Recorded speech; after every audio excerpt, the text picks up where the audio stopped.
두둔. 화둥이 여러분 안녕. 화학 선생님이에요. 지금 자가격리를 하는 친구들 또는 이제 코로나 확진이 걸려서 이제 수업을 듣지 못하는 친구들을 위해서 선생님이 이제 실제로 대면 수업에서 수업을 했던 내용들을 다시 한번 정리를 해서 이제 올리려고 합니다. 혹시 이제 수업이 이해가 되지 않는 친구들은 다시 한번 들으면 좋을 것 같고, 만약에 수업을 듣지 못했던 친구들도 선생님이 똑같이 대면 수업을 했던 내용과 똑같이 이제 진행을 할 예정이니, 그리고 이제 앞으로도 좀 계속 코로나 확진이 많이 나온다고 하면은 이렇게 수업을 찍어서 올릴 생각이니까 걱정 없이 이제 한번 수업을 듣고 언제든지 편하게 질문해 주시면 되겠습니다.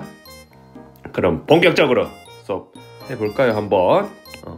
먼저 교과서로는 페이지 11페이지부터 14페이지까지의 내용이고요.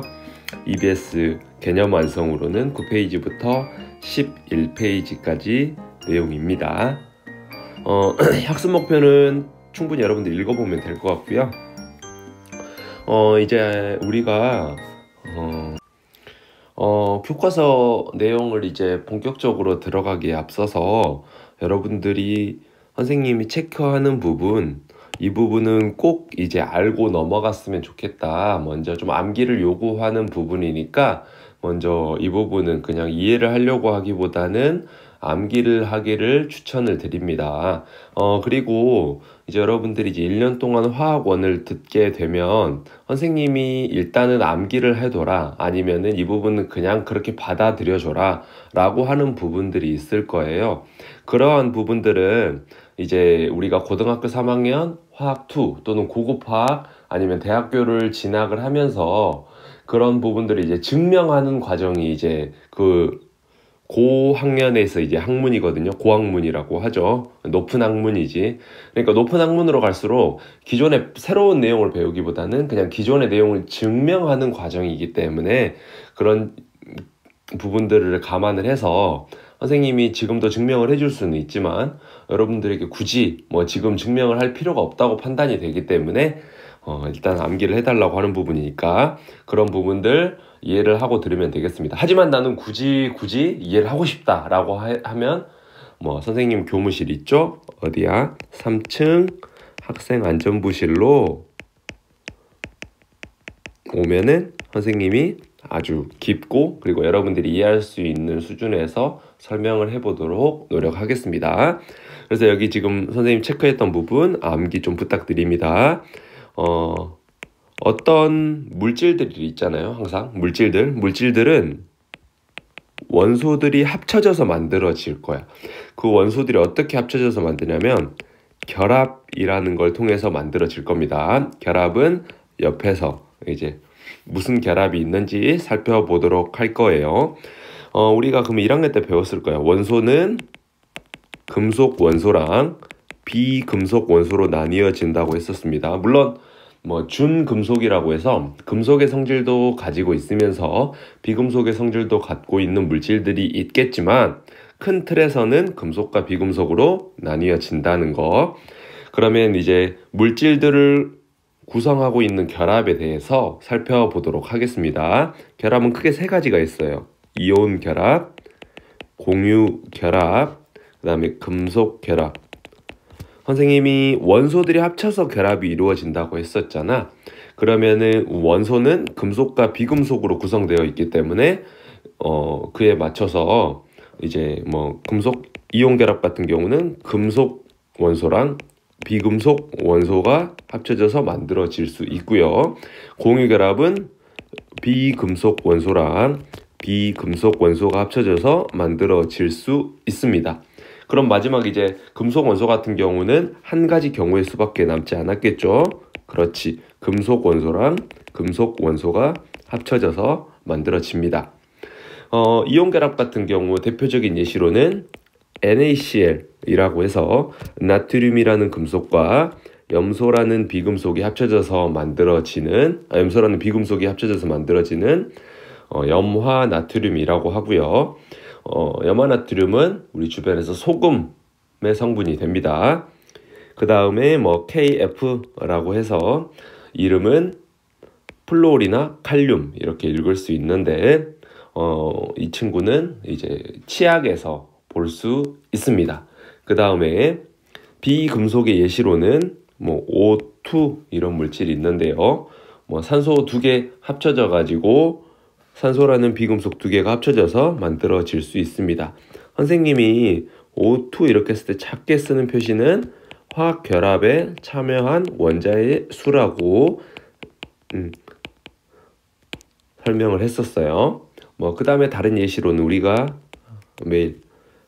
이거 없이 살 수는 없죠. 수소랑 산소로 이루어진 H2O라는 물이 있습니다. 물. 그 다음에 금속 원소의 대표적인 예시로는 철 이렇게 있는데 이 철 같은 경우 금속 결합 같은 경우는 이런 식으로 그냥 성분만 표시를 해주기로 과학자들끼리 약속을 했었어요.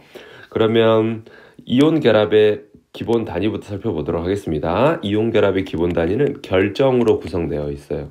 결정은 여러분들 선생님이 좀 그림을 좀 잘못 그리지만 굵은 소금 보면 이렇게 생긴 형태를 보았을 거예요.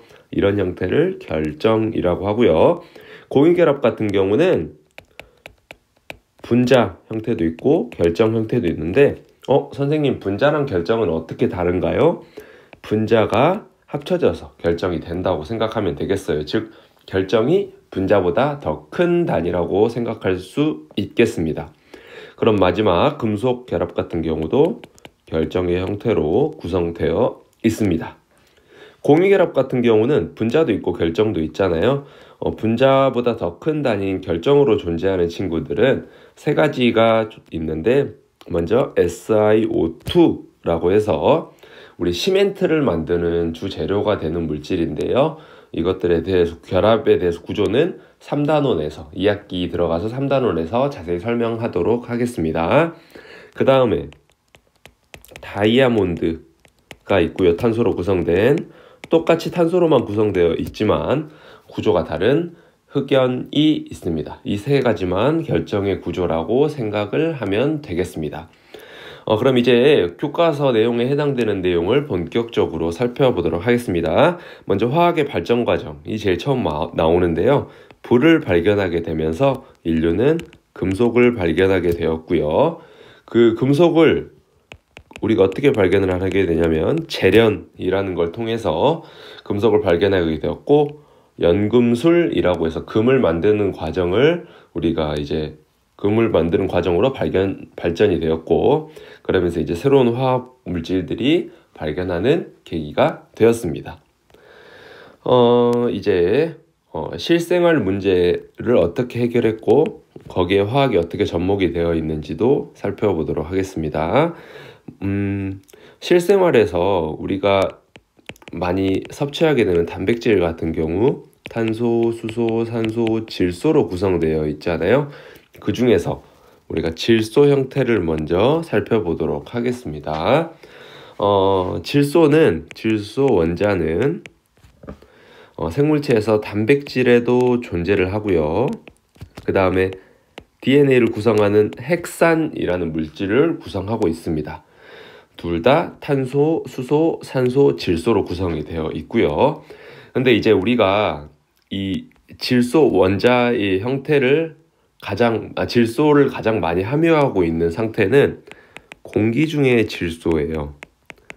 우리 공기 중의 질소, 예전에 뭐 한강에서 뭐 질소가 든 과자, 질소 포장을 한 과자로도 뭐 넘어간다 이런 것처럼 우리 공기 중의 질소는 굉장히 밀접한 형태를 이루어져 있고 그 다음에 질소는 우리 공기 중에서도 대략 몇 퍼센트를 차지하고 있냐면 78%나 차지하는 굉장히 많은 물질이에요.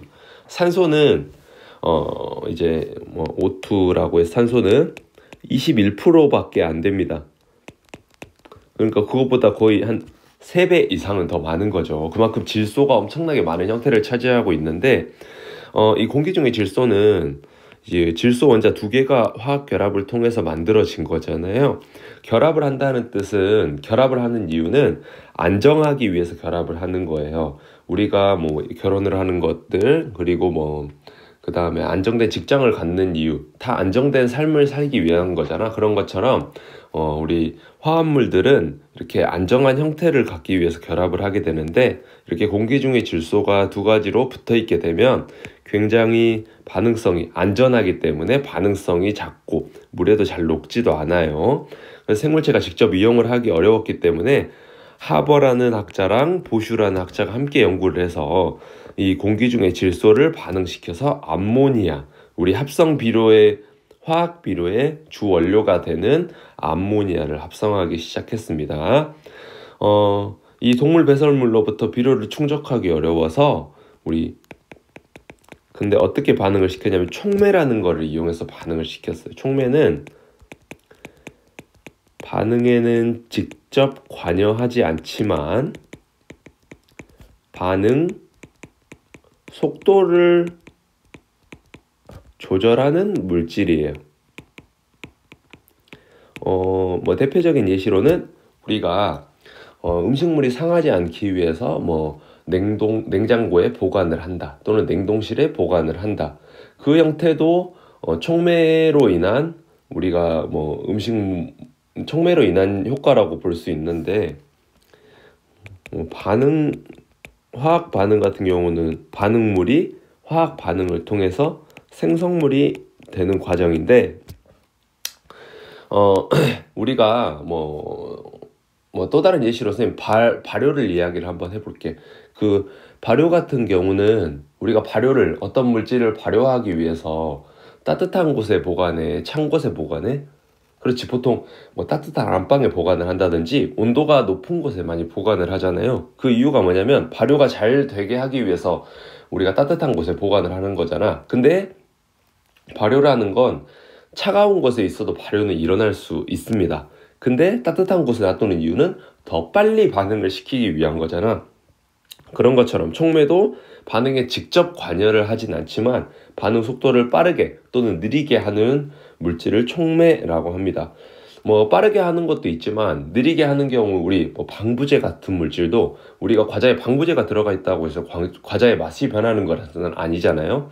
근데 맛은 변하지 않지만 과자가 변질되지 않게 도와주기 때문에 그런 물질들도 촉매라고 할 수 있습니다. 그래서 하버랑 보슈라는 학자가 이 촉매를 써서 공기 중의 질소를 암모니아로 만들었는데, 이 부분에 대해서는 선생님이 별표를 치고 시험 문제로 출제하도록 하겠습니다. 화학반 대시 한번 써볼게요.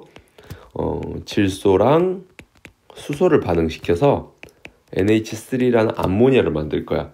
수소를 넣어주는 이유는 암모니아에 수소가 들어가 있기 때문이라고 해석을 할 수 있겠습니다.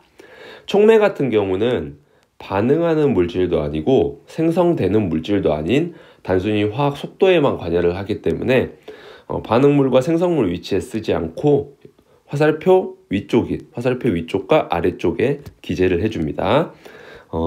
암모니아를 생성하기 위한 촉매로는 우리 산화철 배웠죠? Fe2O3 그리고 쓰기도 하고요. 온도는 500도씨에서 600도씨로 올려줘야 돼. 따뜻하면 더 반응이 잘 되겠죠.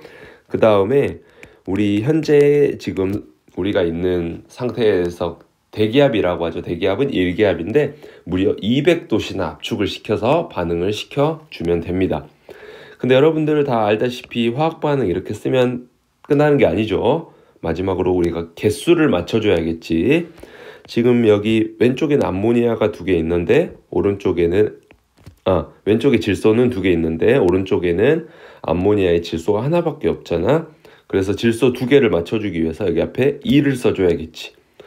선생님 이런 식으로 N2H3 해서 여기 질소의 개수 이렇게 맞춰주면 안 되나요? 라고 할 수 있지만 암모니아는 NH3가 암모니아지 N2H3가 암모니아인 건 아니에요. 이건 전혀 다른 물질이야. 그래서 우리가 암모니아를 유지하면서 개수를 맞추기 위해서는 이렇게 암모니아 앞에 숫자 2를 써줘야 돼. 그 말은 어떤 뜻이냐면 암모니아라는 분자가 2개 있다, 또는 암모니아 개수가 2개 있다 라는 뜻으로 해석할 수 있습니다. 그러면 이제 수소를 한번 맞춰볼게요. 수소는 3개짜리가 2개라서 6개 있잖아. 그럼 6개가 되기 위해서 2개짜리 세트가 3개 있어야겠죠. 이 부분 꼭 여러분들 선생님이 형광펜 치는 부분 꼭 기억하시기 바랍니다. 그래서 우리 암모니아를 합성하면 도대체 어떻게 되길래 화학 비료로서 우리가 꼭 필요하다는 건가요? 라고 궁금할 수 있는데, 우리 화학 비료에는 요소라는 물질이 많이 들어가 있어요. 우리가 소변을 보면은 그 요소도 많이 방출이 되는데, 그만큼 우리 이제 비료에 많이 들어가 있는 물질이라고 할 수 있습니다. 이 비료는 암모니아랑 이산화탄소를 반응시켜서, 여기 좀 되게 복잡하게 생겼죠. 이런 요소랑 그 다음에 물을 만들 수 있는데, 개수 한번 맞춰볼게요. 왼쪽에 질소가 1개짜리가 2개, 총 2개 있기 때문에 2개를 맞추기 위해서 암모니아가 2개 있어야겠죠. 그리고 수소도 한번 맞춰보자. 수소는 여기 암모니아가 2개이기 때문에 3 곱하기 2 해서 6개가 있잖아. 그럼 6개가 맞는지 확인을 해보면, 수소 같은 경우는 2개짜리가 2개니까 2 곱하기 2, 그리고 물에도 2개가 있으니까 6개 맞네요. 그럼 마지막으로 이제 여기 탄소랑 산소를 맞춰볼게. 탄소는 왼쪽에도 하나, 오른쪽에도 하나, 그리고 산소 마지막으로 맞춰볼게. 이산화탄소에 2개, 여기 요소에 1개, 그 다음에 물에 1개니까 2개, 나머지 다 맞네요. 이렇게 화학 반응식을 맞출 수 있었습니다. 그럼 다음 페이지로 넘어가서 이제 의류혁명과 주거혁명에 대해 살펴보도록 하겠습니다. 의류혁명 같은 경우는 우리가 예전에 화학이 발전하기 전에는 천연섬유만 썼었는데요. 이제 우리가 화학반응을 통해서 합성섬유를 개발하게 되면서 인류에 큰 영향을 미칠 수 있었습니다.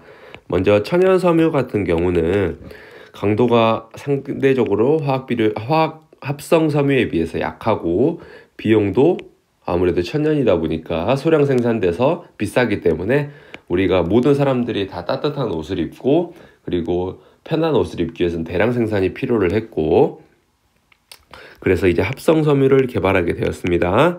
선생님이 합성섬유랑 이제 천연섬유를 강도, 가격, 밀도 다 비교를 해볼 건데, 이것은 이제 절대적인 기준보다도 천연섬유에 비해서 합성섬유에 비해서 천연섬유가 상대적인 값으로 비교를 하면 되겠습니다.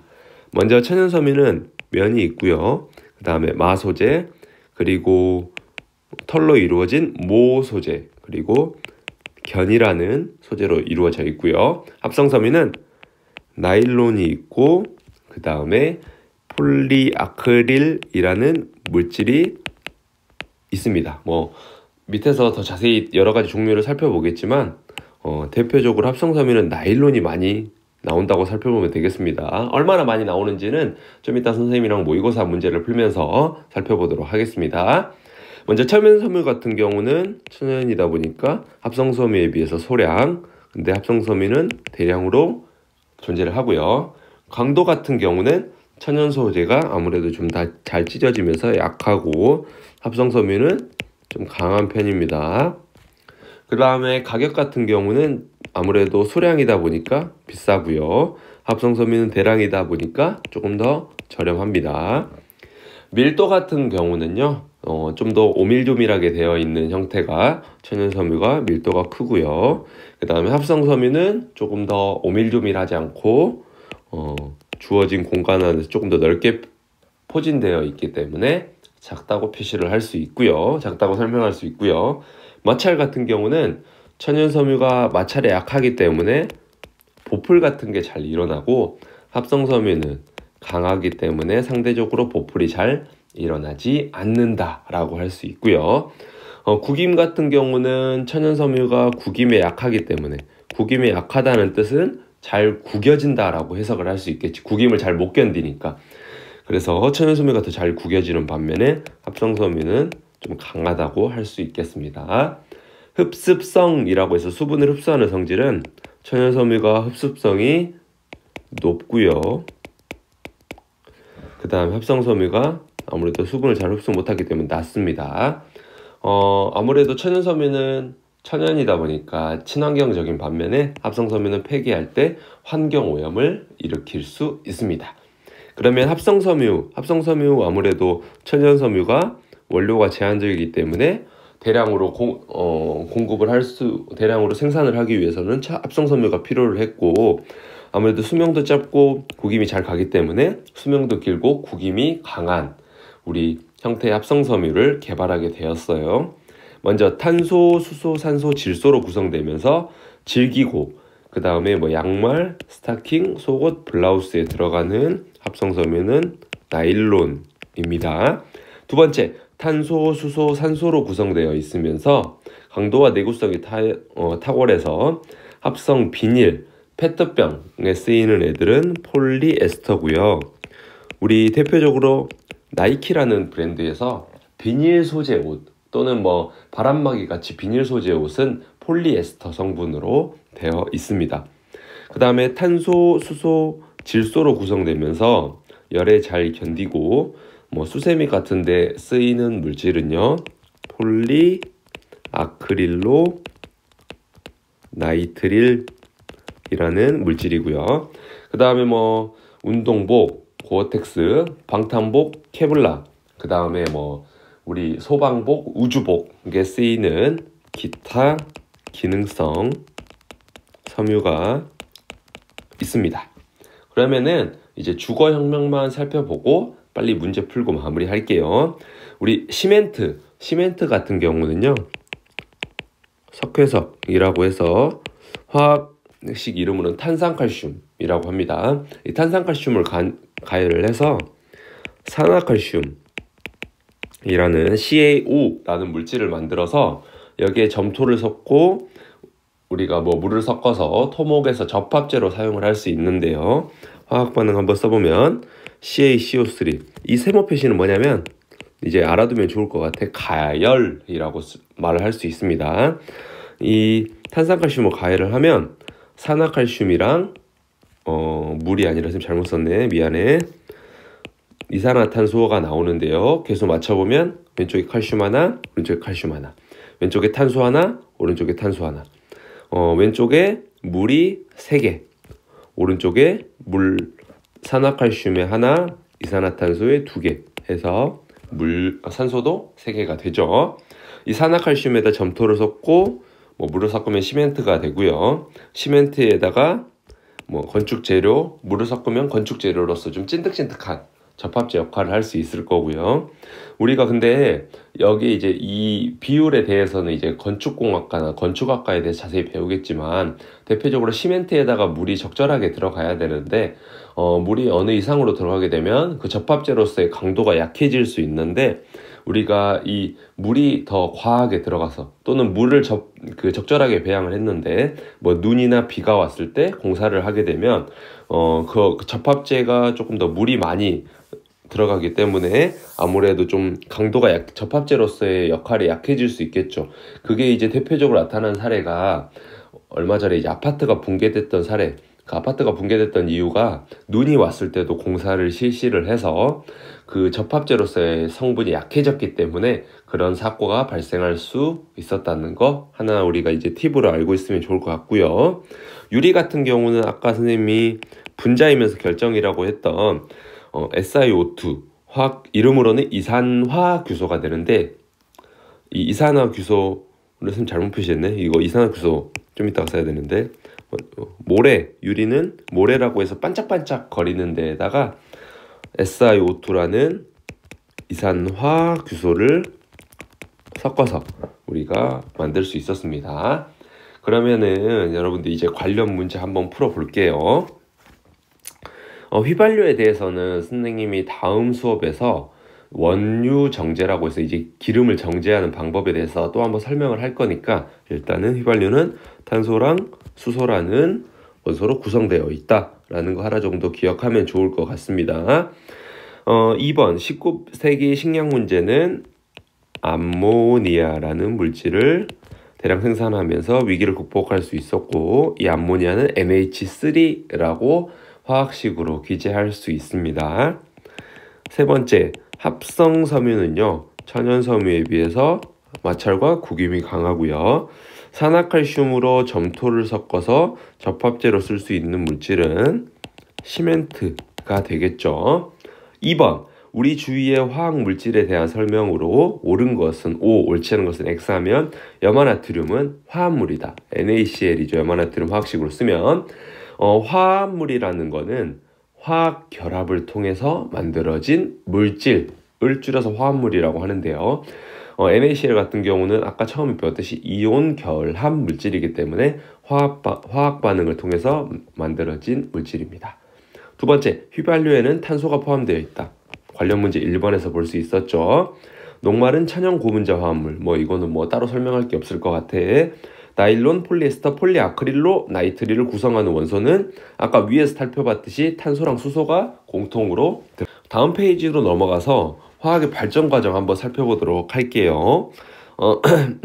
먼저 우리가 화학의 발전 과정, 선생님 근데 별로 사실 이런 문제를 좋아하진 않는데요. 왜냐면 단순 암기식 문제잖아. 근데 여러분들이 원한다고 하면은 단순 암기식 문항도 출제하도록 하겠습니다. 먼저 우리가 불을 발견하게 되면서 그러면서 구리를 재련하는 청동기 시대가 시작이 됐고, 그 다음에 이제 철기 시대, 철을 재련하면 철기 시대가 일어나게 됐고, 금속을 재련하면서 연금술이 발전하게 되면서 화학혁명이 일어나게 되었다는 것 과정 알아두면 좋을 것 같습니다. 4번, 다음은 섬유에 대한 설명이다. 섬유는 간단한 분자를 원료로 해서 생산할 수 있으며 강도가 강하고 비교적 저렴한 건 합성섬유가 되겠죠. 합성섬유는 다 2번 나일론, 폴리에스터, 폴리비닐, 알코올, 폴리아크릴로네이트가 되고 나이트릴이 되고, 그 다음에 면이 천연섬유로 정답은 1번입니다.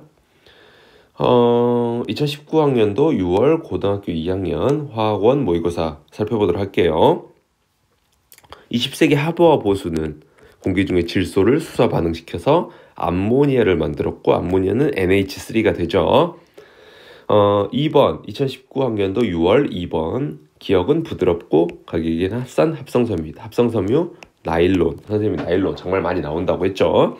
니은 석회석과 점토를 섞어서 만든 거 시멘트가 되겠습니다. 정답은 1번이고, 디귿 가공하기 쉽고 가볍고 튼튼해서 일상생활에서 사용할 수 있는 물질이다. 이것만 봤을 때는 우리가 플라스틱인지 찾을 수 없다고 생각할 수 있기 때문에 기억과 니은을 통해서 정답을 유추할 수 있게 문항을 만든 것 같습니다. 다음으로 넘어가서 2019학년도 9월 고등학교 2학년 화학원 모의고사를 보도록 하겠습니다. 합성섬유로 가장 적절한 것은? 합성섬유는 나일론 정말 많이 나오죠. 2019학년도 11월 고등학교 2학년 1번 문제입니다. 하버랑 보슈가 합쳐져서 암모니아를 합성하게 되면서 질소 비료를 요소를 만들면서 질소 비료를 만들게 됐고, 대량 생산에 큰 공헌을 하게 되었습니다. 다음으로 넘어가서 2020학년도 9월 고등학교 2학년 1번입니다. 인류 증가와 도시의 발달로 주거 공간이 부족했음에 따라서 코크스를 이용해서 재련을 하는 거, 우리 1학년 때 배웠네. 철의 재련 과정. 2020학년도 11월 고등학교 2학년 1번 스타킹 밧줄 나일론이죠. 2021학년도 작년 거 6월 고등학교 2학년 문제 보도록 하겠습니다. 의생활의 최초 합성섬유 나일론이죠. 다음은 화학의 유용성. 어떤 걸 대량으로 합성하지 못했다면 질소 비료가 충분하지 않아서 암모니아. 나일론이랑 암모니아가 누가 더 정답이 많이 나오는지 대결하는 것 같아. 2021학년도 11월 고등학교 2학년 1번 질소 비료는 암모니아, 나일론은 의류 문제 해결. 2번이죠. 오늘 여기까지만 때릴게요. 여러분들 집에서 지금 자가격리 하면서 많이 힘들고, 우리가 지금 원격으로 듣는 게 여러분들도 힘들 수도 있겠지만, 선생님도 이제 수업을 따로 하고 원격으로도 이렇게 촬영을 하려고 노력을 하면서 이제 대면 수업과 많이 차이를 두지 않으려고 노력을 할 거니까 여러분들도 좀 힘들겠지만, 그리고 몸도 많이 아프겠지만, 또 너무 몸 아프면은 코로나 때문에 많이 아프면 그 강의는 나중에 들어도 되니까 일단 여러분들 건강부터 챙겼으면 좋겠고요. 어떤 친구들은 따로는 이제 영상까지 올려달라고 하는 친구들도 있는데 그런 건의사항들은 언제든지 선생님한테 편하게 이야기를 하시고 선생님이 해줄 수 있는 부분에서는 최대한 많이 도와주려고 노력을 하고, 그 다음에 언제든지 질문이나 고민이 있으면 또는 이해가 안 되는 부분이 있으면 선생님한테 언제든지 찾아와서 물어보면 여러분들 많이 도와드리려고 노력하도록 하겠습니다.